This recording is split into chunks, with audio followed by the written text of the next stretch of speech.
Mafia Akter সহকারী শিক্ষক 61 নং মহিষাবাদুরিয়া সরকারি প্রাথমিক বিদ্যালয়, ওনার বিরুদ্ধে শ্বশুরের মুক্তিযোদ্ধা সার্টিফিকেট জালিয়াতি করে জাল সার্টিফিকেট দিয়ে সরকারি চাকরিকরণের একটা অভিযোগ আছে। সেই অভিযোগের প্রেক্ষিতে আমরা আজকে 11 তারিখ 11টার সময় সরিষাবাড়িতে পুত্রবধূকে মেয়ে বানিয়ে মুক্তিযোদ্ধা কোটায় সরকারি চাকরি দেওয়ার অভিযোগের প্রেক্ষিতে তদন্তের প্রতিবেদন জামালপুর জেলার সরিষাবাড়ি থেকে আমাদের উপদেষ্টা বীর মুক্তিযোদ্ধা আব্দুল আজিজ জানান। পর্ব 4। জামালপুর জেলার সরিষাবাড়ি উপজেলার 6 নং ভাটারা ইউনিয়নের মৃত বীর মুক্তিযোদ্ধা আর রহমানের পুত্রবধূ মাফিয়া খাতুনকে মেয়ে বানিয়ে মুক্তিযোদ্ধা কোটায় সরকারি চাকরি নেয়ার অভিযোগের প্রেক্ষিতে তদন্ত শুরু হয়েছে।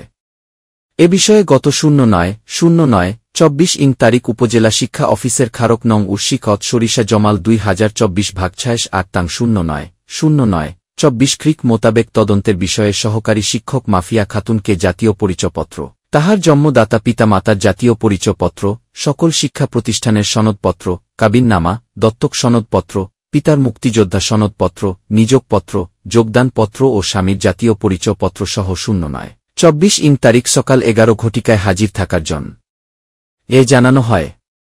সে প্রেক্ষিতে আজ বুধবার 11/09/24 তারিখ সকাল 11 ঘটিকায় উপজেলা শিক্ষা কর্মকর্তা নাহিদা ইয়াসমিন ও সহকারী শিক্ষা কর্মকর্তা মোস্তাফিজুর রহমান, 61 নং মীশাবাধুরী সরকারি প্রাথমিক বিদ্যালয়ের প্রধান শিক্ষক জেসমিন আক্তার সহশিক্ষক মাফিয়া খাতুন ও অন্যান্য শিক্ষকগণ এবং প্রিন্ট ও ইলেকট্রনিক মিডিয়ার প্রতিনিধিগণের উপস্থিতিতে অফিস কক্ষে এ তদন্ত কাজ সম্পন্ন করা হয়।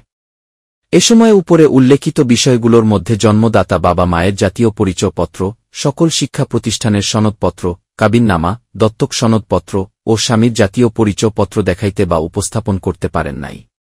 পরের দিন দিবেন বলে জানিয়েছিলেন। পরের দিন বৃহস্পতিবার 12/09/24 তারিখে উল্লেখিত প্রয়োজনীয় কাগজপত্র জমা না দেয়ায় উপজেলা শিক্ষা অফিসের স্মারক নং উর্শিফত সরিষা জামাল 2024/6/17 টাং 12/09/24 তারিখে অফিস চলাকালীন সময়ে উল্লেখিত প্রয়োজনীয় কাগজপত্র জমা দিতে বলা হয়েছে, কিন্তু 12/09/24 তারিখ কোনো কাগজপত্র জমা দেন নাই বলে সংশ্লিষ্ট অফিস সূত্রে জানা যায়।